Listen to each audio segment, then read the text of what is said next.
चिपळूण शहरातील ओझरवाडी येथे मुंबई गोवा महामार्गाच्या दोनही बाजूला मोठ्या प्रमाणात पाणी साचलेलं आहे। त्यामुळे या बाजारपेठेत सुद्धा पाणी आलेलं आहे। त्यामुळे व्यापाऱ्यांचं मोठं नुकसान झालंय। ओझरवाडी येथील रस्त्याला नदीचं रूप प्राप्त झालंय।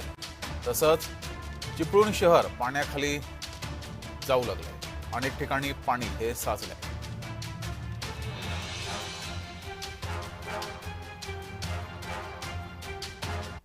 मी आता उभा आहे मुंबई गोवा महामार्गावरील चिपळूण शहरानजीक जे ओझरवाडी आहे तिथे मी उभा आहे।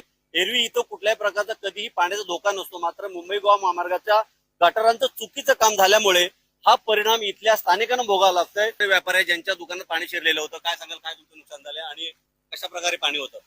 दरवर्षीप्रमाणे यावर्षी पाणी भरलेलं आहे। जेव्हापासून रस्त्याचं काम चालू झालेलं आहे त्या रस्त्याच्या कॉन्ट्रॅक्टरने ही कामं जी केलेली आहेत, अगदी ढोबळ अगदी धूक लावून कामं केलेली आहेत।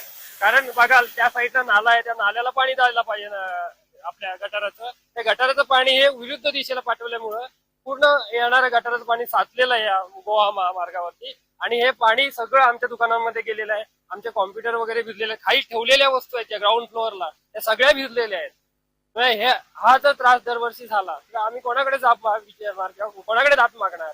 आम्ही न्यूज चॅनलशी संवाद साधून हा आमचा होणारा त्रास आम्ही सांगत आहोत। मागील 3 दिवसापासून पाऊस अक्षरशः थैमान घालत आहे रत्नागिरी जिल्ह्यामध्ये आणि दुकानदारांचं असं म्हणणं आहे की गटारांची कामं चुकीच्या पद्धतीने झाल्यामुळे आमच्या दुकानामध्ये पाणी शिरत आहे आणि याला नक्की जबाबदार कोण? प्रशासन, संबंधित कंत्राटदार की दुतर्फा जी दुकाने आहेत ते?